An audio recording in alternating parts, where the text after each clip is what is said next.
C'est la Cèdre 1000. La construction elle a été faite entre 1960 et 1980. Ça, c'est un des derniers modèles. Le plus abouti, c'est 1980. C'était une institutrice dans le sud de la France. Et ça a été fait par François Gerbet, donc un ingénieur électromécanicien de Versailles, qui a notamment travaillé pour Mini Comtesse, donc les microcars. Et alors initialement, c'était une voiture qui était propulsée donc avec des moteurs en 24 volts, deux moteurs en 24 volts, et avec des batteries en 6 volts. Donc il y avait 6 batteries de 6 volts, 2 à l'avant et 4 à l'arrière. Après la voiture elle a été remise en état et puis les batteries de 6 volts ont été remplacées par des batteries de 12 volts. Et voilà, donc il n'y a pas d'électronique, hein, c'est la caractéristique principale de la voiture. La variation de vitesse elle se fait avec un rotateur à 5 positions. Et pour la petite vitesse, on a des résistances bobinées qui ont remplacé les batteries de 6 volts ici. Hein, et puis après, on passe en 12, 18, 24 et 36 volts. Bien sûr, il y a un inverseur marche avant, marche arrière. Et ce qu'il faut noter, c'est qu'il y a des freins hydrauliques dessus. Hein, donc c'est quand même, à ce niveau-là, c'est quand même, au niveau de la sécurité, c'est pas mal. Voilà, voilà, qu'est-ce qu'on peut dire d'autre? L'autonomie, le constructeur, lui, il donne 50 km pour 40 km/h. Bon, j'ai pas été voir si on arrivait à faire 50 km. C'est un peu surprenant, c'est un peu déroutant à conduire, hein, parce qu'on n'a pas, on a justement ce rotateur qui fait varier la vitesse. Et puis bon, dans la remise en état, moi je me suis attaché à garder le montage d'origine, tout en l'améliorant en termes de sécurité, en séparant les circuits, le circuit de commande et le circuit de puissance.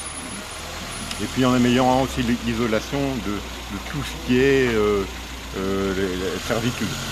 Parce que la construction de la voiture, c'est de l'aluminium, du polyester et du contreplaqué. Et notamment, elle avait été en panne parce qu'il y avait un court-circuit suite à une fuite d'acide de batterie. Voilà, donc c'est vraiment étonnant comme voiture. Comme moyen de déplacement, l'avantage c'est que ça pouvait être conduit sans permis, ce qu'avait recherché l'institutrice à l'époque. Voilà.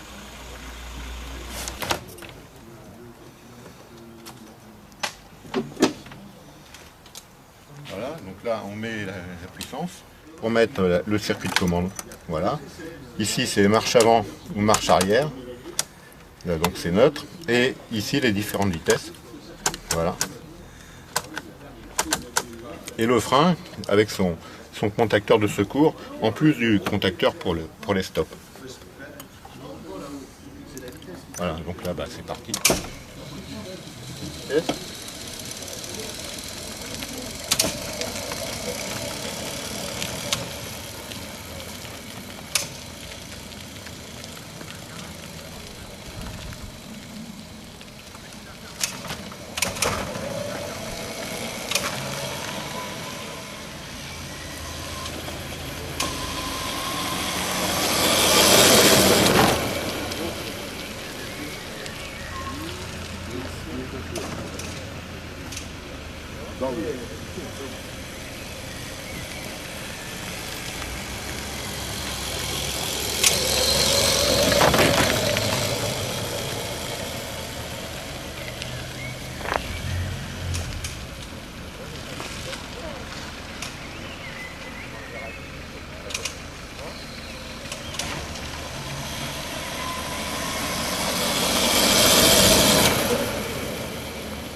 Ça couine.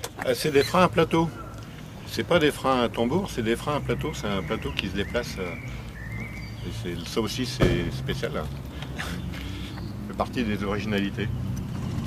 Voilà.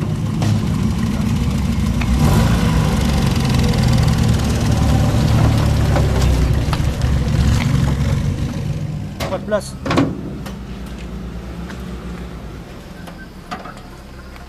Ils avaient repris les suspensions, élargisseurs de roues et tout le fourbi, et ils couraient avec. Ils couraient, ils arrivaient à courir. On a cette réputation-là. Bon, la pompe à eau était bonne, c'était une grosse pompe à eau, il y avait un gros débit là-dessus. Elle a souffert cette voiture, et ça commence à claquer. Faut que je refasse les dessous d'elle. Puis je trouve pas de bleu marine comme ça, le bleu est spécial. Faut que je le fasse faire. Il y a beaucoup de trucs à reprendre. Toutes les triomphes étaient dessinées par Michelotti, sauf la TR6.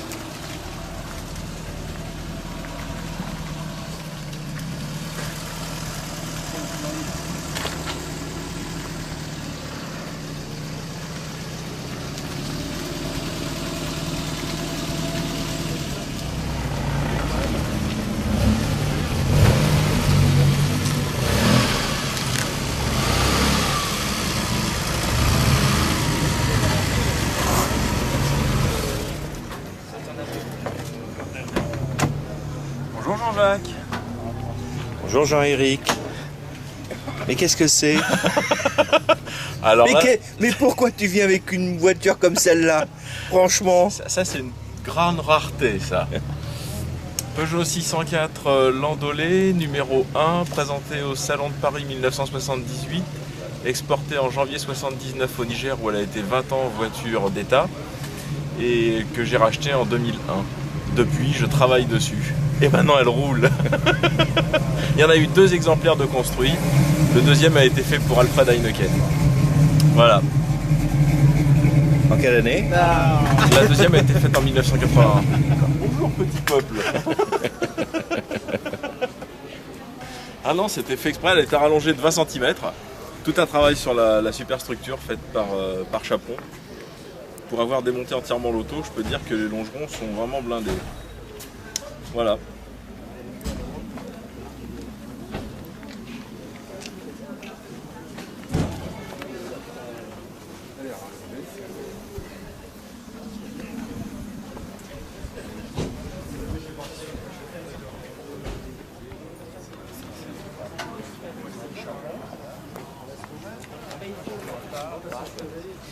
Ah ouais, ça sent.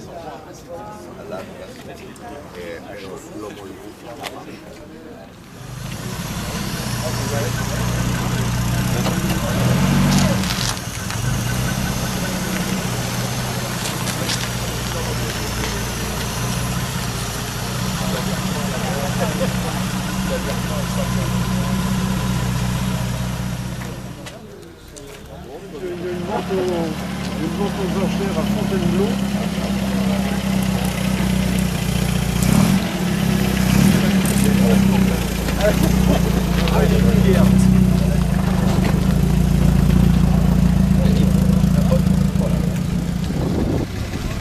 Ça tient plus de place qu'une berlinette.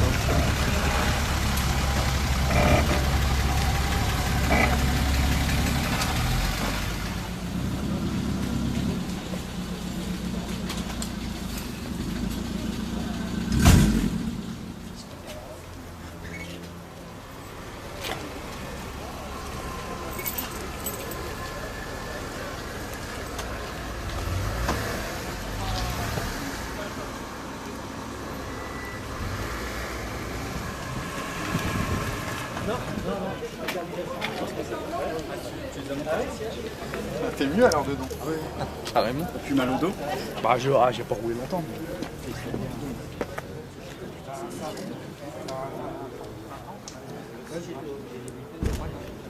Ah oui, c'est qu'il y en a 2. Ah bah oui.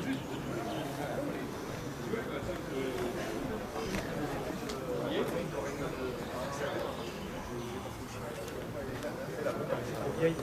J'en ai passé, mais normalement tu passes d'avant, t'attends 1 heure, 1h30, après tu dis ouais. Parce que je les ai, c'est en inox et puis ils sont. C'est des hélices quoi quand tu les démontes. J'en ai cherché des neufs, j'ai demandé à Clément, la 4. Hé, taxi!